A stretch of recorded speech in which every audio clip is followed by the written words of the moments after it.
Hello friends, आज मैं ये लेक्चर काफ़ी स्पेशल लेक्चर है जिसमें हम लोग बात करेंगे कॉन्शियस और सब कॉन्शियस माइंड की।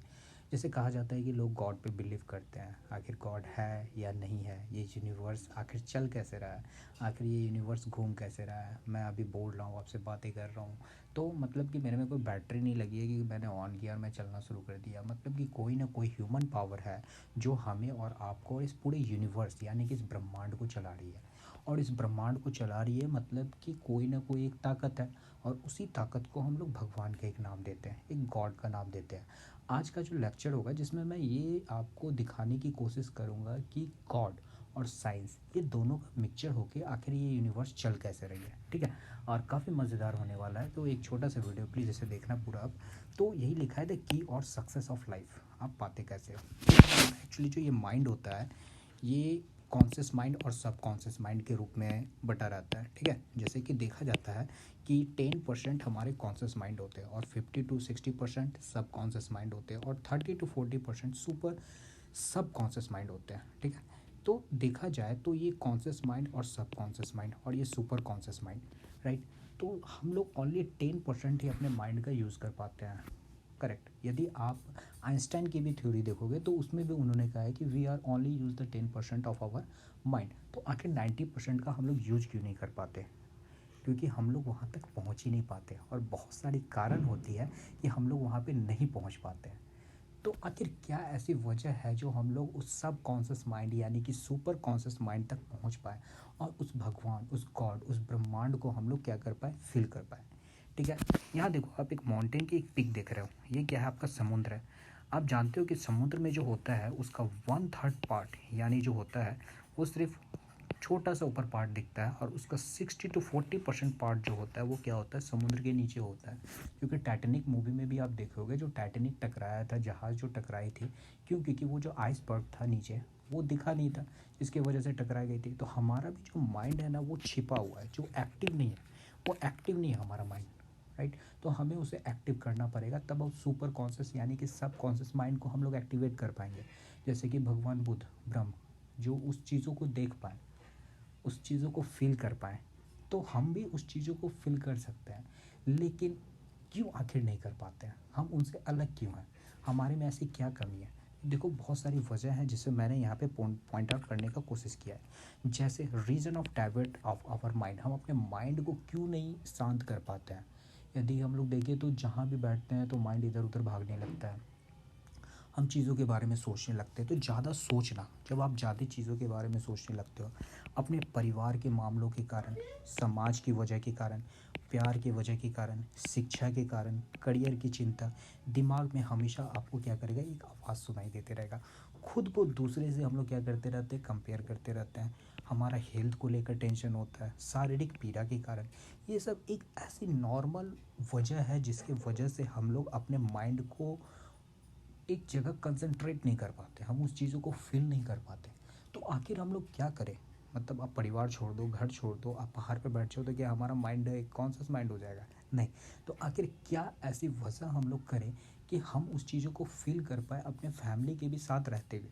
तो देखो, कुछ वजह है, और ये मैंने अपने बेसिस पे नहीं लिखा है, ये आप खुद फील करके देखोगे तो आपको लगेगा कहीं ना कहीं ये चीज़ें सही है। यदि आप सुबह उठते हो, यदि आप मॉर्निंग में सुबह उठोगे तो आपको पूरा दिन अच्छा जाएगा, आपको बहुत अच्छा फील होगा। करेक्ट। योग और ध्यान करना, इससे क्या होता है कि आदमी एक कंसंट्रेट माइंड होता है और अपने आप को, हेल्थ को भी अच्छा बना पाता है।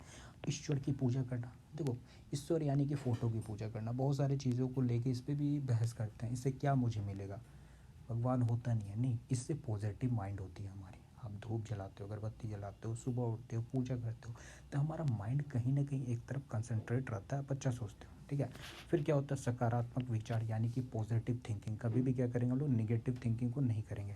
ज़्यादा किसी चीज़ के बारे में सोचना ही नहीं है। क्यों? क्योंकि वो ब्रह्म, वो भगवान, वो यूनिवर्स अब वो हमारे साथ है, क्योंकि आप पॉजिटिव सोच रहे हो, आप सुबह उठ रहे हो, आप हमेशा अच्छी चीज़ें कर रहे हो, खुद पर क्या कर रहे हो, आप विश्वास कर रहे हो। चेहरे पर हमेशा आपकी स्माइल होनी चाहिए, प्रकृति से जुड़े। देखो ये भी एक बहुत अच्छा वजह है, बहुत बड़ी वजह भी माना जाता है कि जैसे हरे पड़े पेड़ पौधे होते हैं आपके घर में होंगे, आप प्लांटेशन करिए, उसमें पानी डालिए, और आप देखना ये चीज़ें जब आप करते हो ना, प्लांटेशन लगाना, उसकी सेवा करना, उसमें पानी देना, तो आपको एक पॉजिटिव आपकी लाइफ में होते दिखेगा। और मैंने इस चीज़ों को फील किया है और ये चीज़ें होती हैं। किसी से तुलना कभी नहीं करें, कंपेयर कि वो छोटा है हम बड़े हैं, वो बड़ा है हम छोटे हैं। फ्यूचर की चिंता नहीं करनी है, क्यों? क्योंकि आपको पता है कि वो ब्रह्म, वो भगवान, वो हमारे साथ है, वो हमारे अंदर है, बस उसे हमें फील करना है और हम उसी रास्ते पे चलना शुरू भी कर दिए। ठीक है, हमेशा हेल्पफुल नेचर की बनो, लोगों की मदद करना सीखो। तो ये जब आप करोगे तो जो आपका माइंड है ना, वो डाइवर्ट नहीं होगा। आपका माइंड क्या होगा, एक तरफ आना शुरू हो जाएगा और आप उन चीज़ों की तरफ फील करना शुरू कर दोगे। जैसे आप देखे होंगे कि ये मान लो हमारा बॉडी है, ठीक है, और इसमें चक्र होती है, टोटल 7 चक्र, 2 3 4 5 6 7। और ये होता है हमारे नाभि के नीचे, यौन से जो होता है वहाँ से नीचे से जुड़ा रहता है और हमारे मस्तिष्क तक जुड़ा रहता है। और कहा जाता है ये चक्र जो कि सबसे टॉप पे होता है, क्राउन चक्र, ये यदि जागृत हो जाता है तो हम ब्रह्म को प्राप्त हो गए, मतलब उस चीज़ों को फील कर लिए। और सबसे नीचे होता है हमारा रूट चक्र, ठीक है। उसके बाद क्या होता है, सकराल, फिर सोलर पिक्चर्स, फिर हार्ट चक्र, थ्रोट चक्र, थर्ड आई चक्र। तो ये एक दो दिन में नहीं होता है, ये मेडिटेशन से होता है। जब आप मेडिटेशन करोगे, पॉजिटिव थिंकिंग करोगे ना, तो ये धीरे धीरे चक्र आपकी क्या होगी, एक्टिवेट होने लगेगी। ठीक है, और टोटल कहा जाता है कि 114 चक्र जो होते हैं वो चलता रहता है, मतलब कि ये एक चक्र का नाम दे रखा है कि उस चीज़ों के बारे में आप फील करते रहोगे। ठीक है, तो ये हमारे चक्र एक्टिवेट कब होंगे, जब मैंने कहा कि पॉजिटिव थिंकिंग करना, आप उन चीज़ों को अलग करोगे और जो चीज़ें आपको पॉजिटिव करेगी, जैसे मैंने बताया ना यहाँ पे कंसंट्रेट योर माइंड, आप अपने माइंड को कंसंट्रेट कैसे कर सकते हो। तो ये सब चीज़ें जब आप करोगे और फिर मेडिटेशन करोगे तो आप ध्यान में बैठ पाओगे, और ध्यान में बैठे हुए तो क्या होगा, आपको धीरे धीरे फील होना शुरू हो पाएगा। ठीक है, तो यही चीज़ें हैं। यदि आप रूट चक्र यदि जागृत हो जाता है तो कहते हैं कि बेसिक ट्रस्ट, आप भरोसा करना किसी पे शुरू हो जाता है। सकराल चक्र, आपकी सेक्सुअल क्रिएटिविटी होती है वो बढ़ जाती है।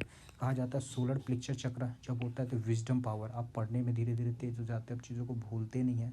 हार्ट चक्र यानी कि लव हीलिंग, प्यार के बारे में आपकी क्या होती है, फीलिंग ज़्यादा होने लगती है। थ्रोट चक्र क्या होती है, कम्युनिकेशन, मतलब कि आप एक दूसरे से बात कर सकते हो माइंड के थ्रू। देखो हमारा पावर बहुत है बॉडी का, ठीक है, लेकिन हम लोग चीज़ों का यूज़ नहीं कर पाते। थर्ड आई चक्र अवेयरनेस, मतलब जो होने वाला है वो आपको पहले ही एहसास हो जाएगा। जैसे कहा जाता है कि पक्षियों में और जानवरों में ये चीज़ें होती हैं, यदि कोई भूकंप आता है या कुछ आता है तो उनको पहले ही पता हो जाता है। आप किसी भी जानवर को मरते नहीं देखोगे, ठीक है, वो पहले, क्योंकि उनको पहले फील आ जाती है। तो ये होता है थर्ड चक्र। फिर होता है क्राउन चक्र जो कि सबसे टॉप पे होता है, स्पिरिचुअलिटी, यानी कि आप ब्रह्म को प्राप्त हो गए हो। तो ये चीज़ों के पीछे आपको विश्वास करना पड़ेगा कि ये चीज़ें होती हैं, ये दिखती नहीं है बट होती हैं। अब देखो होता है क्या, मैं आपको बिलीव दिलाता हूँ, इसके पीछे थोड़ा सा मैं लॉजिक बताता हूँ। यहाँ देखो, यहाँ आपको दिख रहा है एक सर्किल, ठीक है, ऐसे मैंने लिखा है 1 2 3 4 5 6 7 8, टोटल 8 लिख रखा है। ठीक है, अब 8 क्यों लिख रखा है, राइट, इसके पीछे बताता हूँ। अब यहाँ पे देखो बीच में एक सेंटर है, राइट, और यहाँ पे टोटल 8 एक 9, टोटल 9 बना हुआ है। कहा जाता है ये जो ब्रह्मांड चल रहा है, ये चल रहा है, ये ब्रह्मांड आपका 369 के बेसिस पे चल रहा है, एनर्जी ऑफ 369। आखिर ये 369 है क्या, मैं इसी के बारे में बताने वाला। आप कहीं पूजा पाठ भी करते होंगे ना तो यही फ़ोटो आपको मिलता होगा। ये 369 का है क्या, देखो ये 369 जो है ये पावर मानी जाती है। ये क्या है, सबका बाप है, ठीक है। 36 जो है इसको कौन चला रहा है, 9 चला रहा है। क्या समझे, 36 को कौन चला रहा है, 9 चला रहा है। अब 3 किसको चला रहा है, 1 2 4 को। 6 किसको चला रहा है, 7 8 और 5 को, ठीक है। और 9 जो है इन सभी को चला रहा है, राइट। और यहाँ से क्या होती है ना, एनर्जी निकलना शुरू होती है। अब इसके पीछे का लॉजिक क्या है, अब देखो यहाँ पे क्या है, देखो नेक्स्ट लेक्चर होगा ना तो इसको मैं अच्छे से डील करता हूँ, करेक्ट। तो आज यहीं पे रखते हैं, नेक्स्ट लेक्चर में इसको हम रखेंगे।